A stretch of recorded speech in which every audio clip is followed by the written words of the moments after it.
Hello, everyone. This is Dan Klein, CEO of Sage Marketing, and I've got with me also Leo Masita, our Strategic Director of Client Success on the call. And today we're going to have a quick presentation on using digital marketing to grow your firm. And for a lot of people, they are looking at different digital marketing, they're looking at Facebook, they're looking at social media. And for a lot of small business owners and a lot of financial advisors, especially, the question is, how can you start doing this in an actionable way, in a bite-sized way, in order to make it meaningful to you? So I'm just going to go over very quickly what we're going to cover on the call today. So we're going to talk about some social media trends, and I'm going to introduce something called the omni-channel marketing model and go over that with you. We're going to talk about how to use social media effectively. We're going to talk tactically on how you can get started and where you might look to get started. We're going to talk about messaging. And again, as a first step, is your message clear and will it resonate to your audience? We're going to talk about content and a little, some options around which content you can pick to help spread your message, and then how to execute this without quitting your day job. So it's a lot to cover in a call today, and that's why we have it as a recorded option. So if there's one part that we go a little quickly through, you can just kind of rewind and then listen to it and watch it again. So with that, I'm going to hand it over to Leo for this next slide. Thank you, Dan. Let's talk about first why you want to do this on social media. I get that question a lot when I talk to advisors, and a lot of them say, my clients are not on social media. Well, I'm not sure if that's the case anymore. It might have been the case 3-4 years ago. However, if you look at who's on Facebook, you've got 214 million people in the U.S., which is 81% rather of the adults in the country are actually on Facebook. And they might be using it to look at their grandkids' pictures, but more and more, they're growing into using it for many things. And the largest group of Facebook users, the largest group of growth for Facebook users is actually people that are 50 and above. LinkedIn, over 100 million people in the U.S. are on LinkedIn, and Instagram has 77.5 million users in the U.S. So, and YouTube has 185 million users. So, I think that the today's that you say that my clients are not on social media are really, really in the past. These are the people that you want as clients, and this is going to be where you're going to find most people and the most attention. So go ahead, Dan. That didn't come out too good. Hello? Yeah, it's more helpful if I talk without my mute button on, Leo. Yeah, okay. It was funny. I said, should I go to the next slide? And then you didn't hear me because it was on mute. So I just went to the next slide. So here you go. Okay.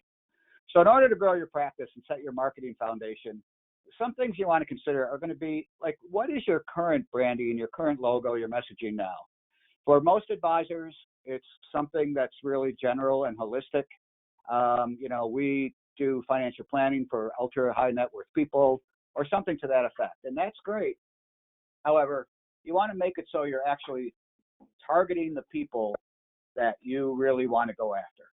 So that includes not just your messaging on your website and on social media, but also your brochures, your websites, your bios, your fact sheets. Everything needs to really kind of be consistent and have a strategy and target the audience that you want to have as your client base. And then you have to make sure that the message that you put out there is going to revolve around the needs of that particular audience. So it's going to speak to a person who works for Delta Airlines, or it's going to speak to the people who are in pre-retirement, or it's going to speak to women in transition. So think of your target audience and then work backwards and make sure that you're actually targeting them with the digital and your marketing communications. Yeah, and that's a great point. And what we also find is that people tend to get a little technical with their language as well. So, regardless of what industry someone's in, the words that you use with your coworkers and the more technical language. You've got to be able to kind of put that in the language of how people usually speak. And that's where we work with a lot of people, especially is just taking that language and making it more digestible to people. So I'm going to go to the next slide. So different ways to deliver your message. And, times have changed. In the past, you could just, you can send an email, you would run an ad, you would do a mass mailing. And there's lots of different ways now that you have to reach your targeted audience. So I'll put these points on, and we call it a digital storefront. Those are the words that we use right now for how a business can communicate with potential clients. And what we mean by digital storefront is anything someone sees when they Google you. So they might, think about, just Google your own business, or when you're looking for, anything really, a product or service, you go and you Google it. So you want to be able to kind of manage those results as they come up. So usually first someone would see your website, they would see your LinkedIn page, they might see your Facebook business page, they might see some articles that you've written in the past, and they're also going to see some of your competitors. So just kind of managing how you come across, and then what links with that is that everything has a purpose. So we want your website to be in a certain shape and form and condition when someone sees it. You don't want to overdo it, but you don't want to underdo it either. And that's where that kind of purposefulness comes in. And then we talk about an omni-channel approach. So I'll show you kind of what we mean by that. This is the omni-channel marketing model. And in the middle is the client or your ideal client. So the way that you kind of read this is you start from the outer edges and then they all go into the middle, because that's where your client is. And the most amount of communications that you can have to be personalized to particular people, specific people, that's kind of marketing nirvana. That's where you want to go. So if you look at the bottom, the blue one, it says communication and service. Well, mass communication, that's what most people do now. They'll do a social media blast, they'll do an email campaign, and every prospect sees the same email. When you get to know people better, you can do personalized segments. So let's say you're a financial advisor, you're going after pre-retirees or people that have retired or early savers. You then, kind of put them in those segments. But then above that is one-to-one insights based. So as you learn more about people, you can then further refine your message to a life event or to specific circumstances that are most relevant to people. And the more one-to-one communication you can create and deploy in a meaningful way, that will have an exponential effect on your results. So this model is pretty key. We operate on this with all of our clients, and the way that we use this is we look to get the most amount of engagement, the most amount of customer focus, and then tailor the most amount of someone's communications in order to be in this format. So this is how we use this model. Again, if anyone needs a copy of this, we can send you this separately just so you can see it as a reference. So I'm going to go to the next slide now. And I'm going to put all the bullets on here, and then I'll read through them. So how to use social media effectively. So you have all these options in addition to email and other things that people are using. And where we use social media, or how we've used social media, is to be a complement to your current communications. So if there's an email that goes out to clients for a particular topic, we want to complement that with a social media post and then target those same people so that they may see that communication in two different places. We'd like to say that social media is not a magic bullet. In and of itself, it doesn't necessarily produce results. But within a larger strategy, that's where you'll see that lift, because people will see your name, they'll see your firm, they'll see your information multiple times. And that over time has a really great effect on, building your brand. And also, one thing we notice on social media is people engage with people that they know. And so this is a way for you and your firm to get to know certain people that might not know who you are, but over time they get used to seeing your company, they get used to seeing your messages. and then they become more familiar with you, and then they engage with you. And we're also seeing a big trend in people consuming educational material.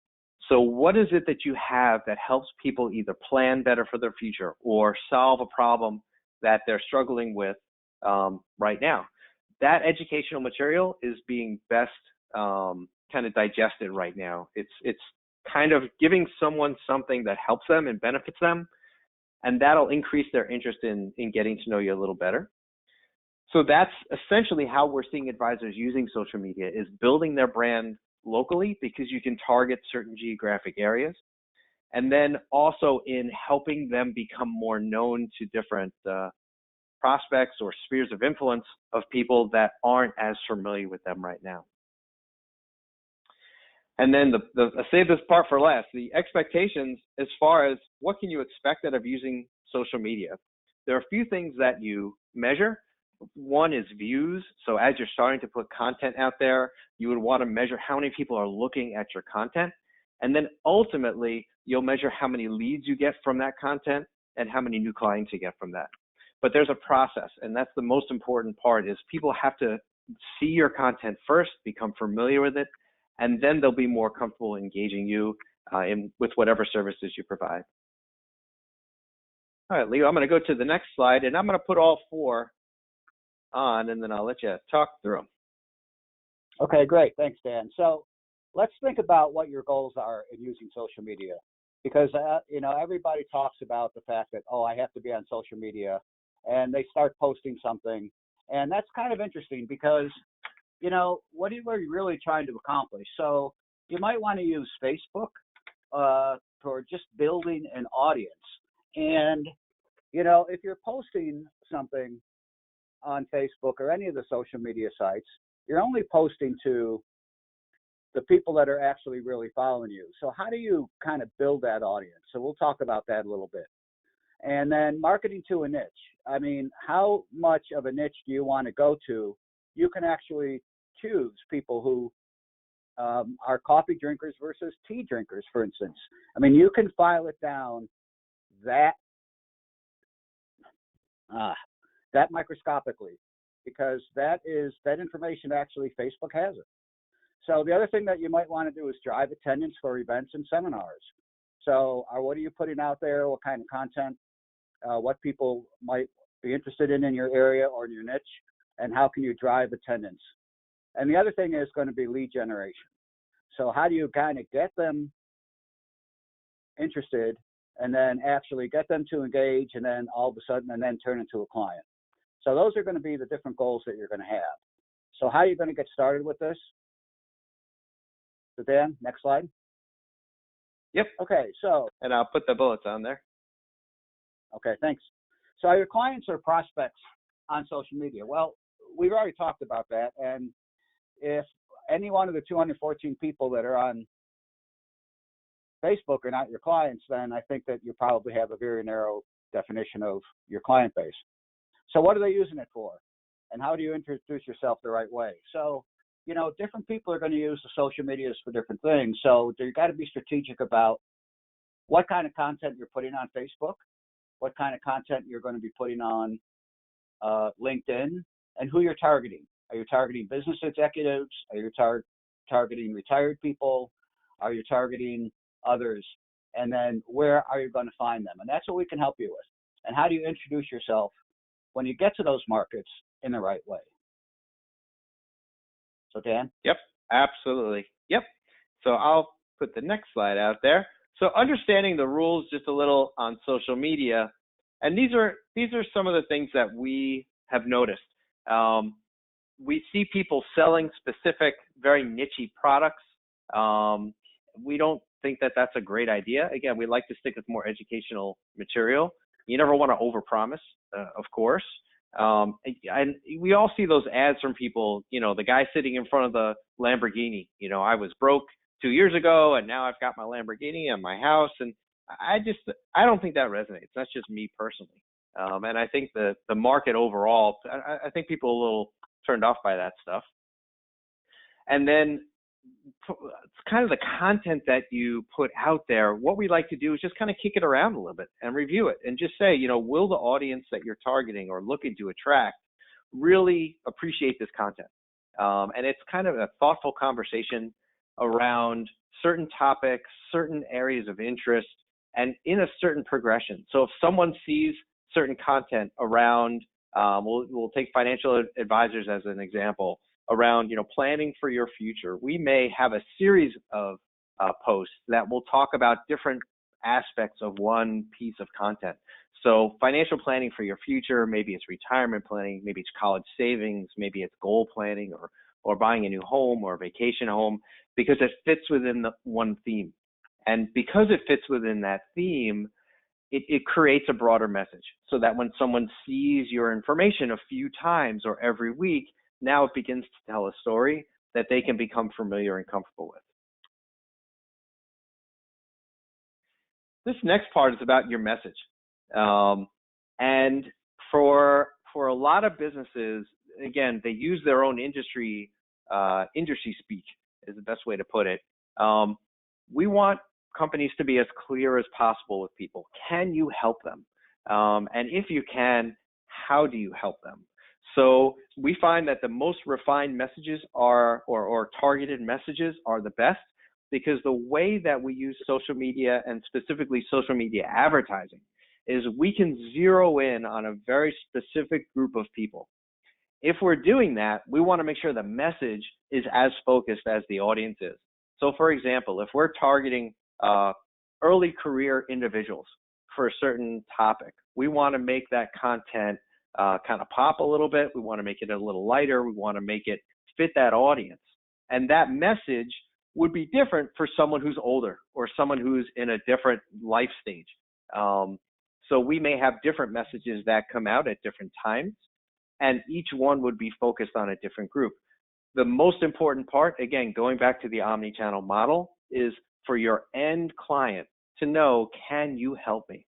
And we try to do that through messaging and images, and then also the targeting that we do. We also want to take a look at your website and your bios and your value proposition to make sure if someone then Googles you after they see your information on social media, will they see a mirroring message or a message that at least reinforces what they just saw? And then the last part, can you find your prospects on social media? That depends on which prospects or which audience you're going for. What we can do is we can look at geography, we can look at different populations in certain areas, and then we can give you an educated guess of, yes, we think this population is here, we can find them, and then a good strategy is just to test that out. So some of the early work that you do in any kind of social media is really just testing, where we see a lot of people really overthink the message, they overthink the picture. It's just, you've got to make sure your targeting's right. And, once that targeting's right, now you can really refine that message. So that's the process that we see that works pretty well for people. I'm going to go to the next slide, Leo. Dan, and I'll put the bullets on for you. Oh, I couldn't hear you there, Leo. What'd you say? I said, can we target people who buy Lamborghinis and post on social media? We can. Yeah, they're findable. Although I think they just rent the Lamborghinis, so we'd have to target renters or leasers. Yeah, and they might not have a lot of investable cash, right? Yeah, right. Target people who borrow their friends' Lamborghinis. Right, there you go. All right, so when you're creating social media, I think you want to decide which type of content you're going to deploy, and then, of course, what kind of medium you're going to use to deploy it. So when you're thinking about this, you can have a calendar that's weekly, you can have a calendar that's monthly, but what you want to do is say, okay, I'm going to post this, I'm going to have some client events here, maybe my post is going to be around the client events, here's some emails that I'll send out as well, and then what kind of theme will I have, and what's going to be the content, the focus for the quarter. So you want to lay all this out, and again, you can do it weekly, you can do it monthly, or even quarterly, but what you want to think about is, once you lay this out, what Sage can do for you is kind of just automatically execute these for you.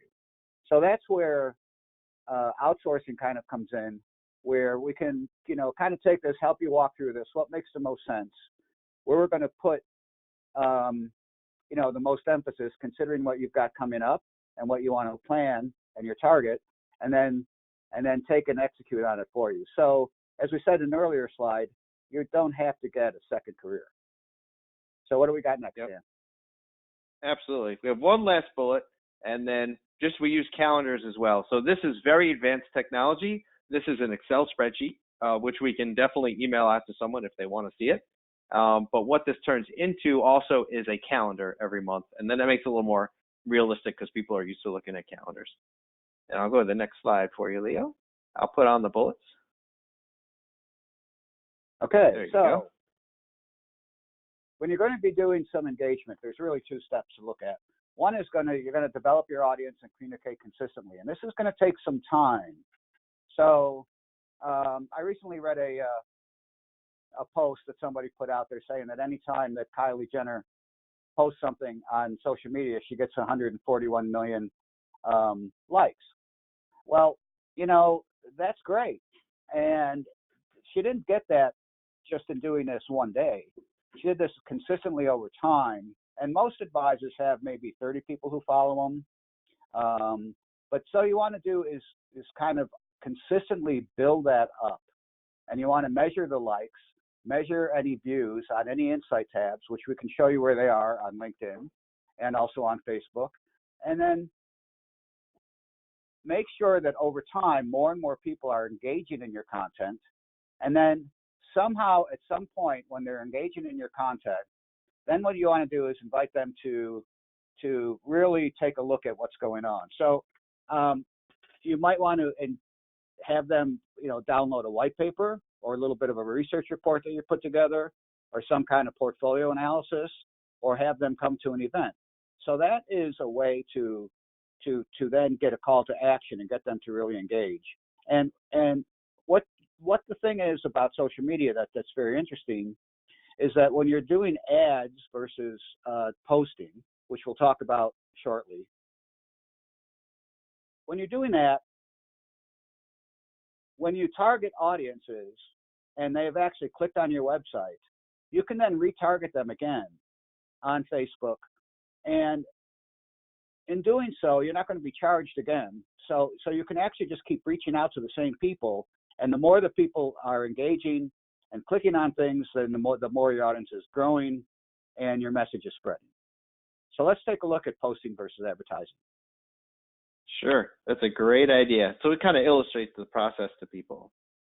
So let's just compare. I'm going to put these bullets on the right on here. And on the left-hand side, you have a post. The thing about a post, and this is what most people do, and this is one of the common misconceptions of social media, is you see a post and you figure, oh, it can go viral, I'm just going to post it. When you do a post, it only goes out to the people that you're connected with on social media. So if you've got 50 people that like a certain page that you have, maybe 50 people like your business page, it only goes out to those 50 people. If people like it, then it gets shared with their connections as well. On the right-hand side, you see an ad. They look very similar. The way that you know it's an ad is if on the right-hand side, you see Sage Marketing, and underneath you see the word sponsored. When you see that word sponsored, that means that there's advertising dollars behind that. That's the only way, it's really the only difference in the two. But that means we've chosen an audience, we've targeted it, and we've put money behind the ad so that it gets shown to more people. This was a software developer we worked with, and they were rolling out a new project, and they had a Kickstarter campaign around it. So we targeted audiences that we knew would be interested in this particular topic. So the real difference between the two is that on the left hand with just a post, it only gets shared to your current network. On the right hand with an ad, it gets shared with whoever you are paying to have it shared with. So that's where we hear from a lot of people, and they say, I posted and I didn't get any results from it. Well, that's the reason. You posted it and it only got shared with a few people who are currently familiar with you. So that's why no one responded to it. What we're going to do is take a look and talk about some search criteria that you can put into the system because you can get very, very granular. So social media is really one big advertising engine. it just looks like social media. But for an advertiser, it's paradise because, literally as an advertiser, we can target whoever we want. And because Facebook will gladly take our money to do that. So that's why it's so important to have a defined niche. And again, this is where it gets very, very, or much more granular than it was in the past. So we can target people, or anyone can target people, but within a certain age range, within a certain income bracket, with who does certain jobs or have certain occupations, or is a certain level in an industry or business. So if you want to target executives or CEOs or founders, you can do that on social media within certain industries. The system lets you do that. And the last part is messenger ads. We cover that because that's a very quick, easy way to test out an audience. You can do a quick ad and have a messenger response, and people will let you know immediately if something's working. As an example, we tried this with a client last night. I launched an ad at about 10 p.m. And we already got a messenger response in the morning. So as an advertiser, it tells us, hey, I'm reaching the right audience, or at least I'm reaching people that I know are viewing the ad. So the feedback you get is immediate for social media, and it'll let you know if what you're doing is working or not. Oh, and landing pages too. A lot of advisors ask us about landing pages, and they say, well, what's the difference if I do an ad compared to a landing page? Let me just show you a quick landing page so you can see. So this is an example of a landing page. The reason why landing pages exist and why they're so different than websites. So here's another misconception. A lot of people say, well, I'll do a social media ad and I will steer people to my website. The challenge there is there's so much information on your website that someone can look at the services you provide. They can look at your team. They can look at, about you and all this great stuff. There's so many different ways they can go, and then they lose their attention, and then they end up not doing anything. A landing page only has one call to action. So this was a video webinar we did recently. It was connected to an advertising campaign on social media. And if you clicked on it, there's only one way for you to go. You can either claim your spot and dial into the webinar or nothing. So it doesn't lead to our website, doesn't connect with our website, doesn't interact with it at all, really, because we're steering someone in a direction. If they have interest, they can take immediate action and, again, listen to the webinar. So these are very useful for businesses. And a lot of times people say, well, I want them to see, I want a prospect to see everything that I offer. The challenge with that is it's just a little too much information. So you run the risk of someone getting lost in your other content and then, not really taking action on why you contacted them to begin with. All right, Leo, I'll put the bullets on this slide. Okay, thanks, Dan. And there you go. So let's take a look. Where do you find content to post? And let's talk about creating your own content first. And that is going to be the most expensive option. If you really like to write, I think that's great. And we think that, that's wonderful. However, a couple of things about that. One is that it's probably the kind of volume you're going to need for social media and to have a consistent message is going to be really, really hard to generate without taking time from you spending time with your clients.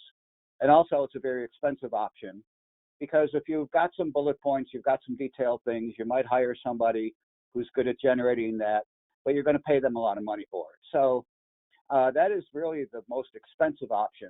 Purchasing from third party, as long as they have a compliance feature, is probably one of the best ways to go. But you can combine that with different articles that are targeting your specific niche, and combine that with some of your own content. And then as well, you can then link to news organizations that are not gated. So by gated, what we mean is if you have a link and you send it out to people and they click on that link, you want them to go right to that article, whatever that is. And if they go to that article and then you have to subscribe to it or log in or create some kind of email address for that particular company to market to you as well, then people don't like that. So not gated. Yeah, it's just really annoying. Yeah, very much so. And then so the other thing is how do you look on radio? I mean, on video. So yeah, I had a friend of mine who used to say he had a great face for radio. But anyway, how do you look on video? So video actually gets the highest amount of hits. So if you think back on one of our earlier slides, there are 214 million people on Facebook, and the next group that had the highest amount of people viewing it was YouTube. It was at 186 million. So video is very, very effective. How do you look on video? You can put together some very easy videos. You might be a little stiff at first, but as you go on, it's a learning process, and you'll become more comfortable. So putting out some videos and using all of these four things together is the type of thing that we're talking about in using social media and using it in enough of different ways so you're getting a lot of hits, and eventually one of those hits is going to be something that somebody responds to. So let's look at Facebook ad targeting. Sure. Okay. Well, we looked at it. That was a really quick look. Why don't you go ahead and take it, Dan? Okay. It was such a quick look, we're over. So this is what we call the back end of Facebook. It's the advertising engine. So the one thing that's different, if you notice, is you look at the screen, it's got a different color. So it's a different shade of blue. And that's how we know that we're in the advertising engine for Facebook, not the social media platform. And how this works is if you were going to attach any kind of ad spend or do any kind of targeting with any of your social media, you'd start with picking your budget. You could have a daily budget or a total budget. You have a run date, which is when you want to start an ad and when you want to finish it. And then towards the bottom of the screen, this is where you pick your audience. So this was for the software developer. We picked people from 18 to 50, and then we put in their interests. So people who like gaming, people who like Star Wars, people who, it was a kind of a retro game. So retro gaming is actually a category. We targeted people who were actively playing video games. So it gave us an audience of 103 million people for this particular ad. That was appropriate for this ad. We get a question a lot of, what's a typical audience size that we would look at? And the range is so big. It ranges anywhere from 20 or 30,000 people to upwards of 500,000 or 1 million. It really depends on what area you're in and how large the audience is. For this one, this was a national campaign, so the 103 million people was a pretty fair audience for this. And then I can show you kind of how the results look a little bit. So I'll put these all on here. If you have a Facebook business page, you have access to this screen on your page. It's called Insights. So this is kind of a roll-up screen of some of your activities. So it tells you how many people are looking at your content. It tells you how many people are then going to your website, how many people are liking your Facebook page, and then on the bottom left-hand side, the post engagements. So what that tells you is how many people took action after they saw your ad. And that's a very key number, because then we can look at website activity. We can look at a landing page activity to see, okay, did people actually go from social media to a website or to another place where they took some action? So again, this is called the Insights tab. This is where you can calculate some of your cost per click and some of your reach. So the reach would be the views. So if we spent, $100 on a particular ad and we got 1,600 people to look at it, then we can calculate, how much it costed per view and for each post engagements. And then this will help you shape some of your expectations. It'll help you gauge your content. So if you put content out there and a group of people saw it, and then we put some other content out there and more people saw that helps us gauge what content that audience is really most interested in. And then what we get a lot of questions on a lot is a pixel. And so it sounds like a magical fairy, but it's actually a piece of code that goes onto your website or anything else we really want to put it on, and that tracks people. It tracks who goes, who looks at your information and who follows your information. the thing about a pixel is it's a piece of code, as I said, and it captures people's information, but Facebook doesn't tell you whose information, because of privacy. But what it does do for you is it allows you to retarget those people and to keep communicating with them. So once someone's in your pixel audience, you can then do what's called retargeting and continually reach out to them and drip your message on them so that, again, they become more familiar with you. Okay, Leo, I'll put these all on there for you, and there you go. Okay, so I like the title of this slide is how do you do this without giving up your day job? And I think that is sort of reflected in when I talk to advisors, they say, oh, I posted something and I didn't get any results. Well, you posted one thing, you didn't get any results. And what you might not have considered is the fact that, number one, the post really wasn't designed to get clients. People might have read it and might have found it interesting. And then it might have just gone out to just the people that already follow you.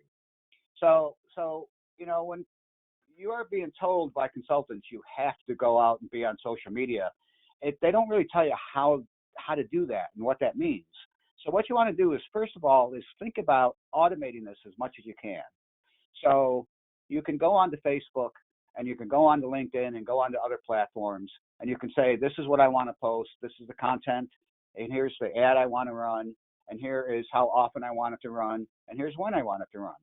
So the other thing too is you can delegate it to someone in your office to do all this. And of course, we would like you to consider outsourcing, because the thing is, we can do this all for you. We can automate this for you. We can take care of it and actually do your posting. So that's one thing that we like to do, because that's what we do here at Sage Marketing. We'd like you to consider. So the other thing too is pick a first test. So let's say that you had a post that you went and you put out there and you thought it was good, and perhaps you didn't get the response that you thought it deserved. Well, let's pick a test and let's do an ad, and we can see if that ad, in fact, if we target the right amount of people that are in that niche that you're looking for, actually we get some responses, then we can kind of go from there. So that's one way to try it. Now, the last thing we'll do for you is we'll show, okay, how do I decide where I want to go and where I am with social media? So let's take a look at our digital storefront inventory. And this is something that we would be glad to send to you. And it kind of walks you through, what are you doing now? What are you doing? What do you need to be doing? And how do you plan on getting there? So I'll end it with that. And Dan, any last thoughts? Yeah, so on the digital storefront inventory, so this is a tool that we came up with, as Leo said, that helps you at least gauge where you are, how your message is crafted right now, and how you might want to look at taking some first steps at using social media, at least to reach some new people or to see if it would work for you and your business. So as Leo said, we can gladly send you a copy of this. I'll put on the last slide. Look at that. We got the curtains going. Beautiful. So on the last slide, we have my contact information and also Leo's contact information. So just shoot us an email and let us know. If you want a copy of the worksheet, we can gladly send that to you. If you want to just hop on a call and we can learn a little bit about you and see if we may be able to give you some suggestions that you can use as you look to do this. There's no charge for that, of course, and we'd be more than happy to talk to you. So with that, I just want to thank everyone for taking a few minutes and listening to our webinar. If you have any questions, feel free to reach out. We're more than happy to hop on a call and learn a little more about you and what you're looking to do and see if there are ways that we could help you in the future.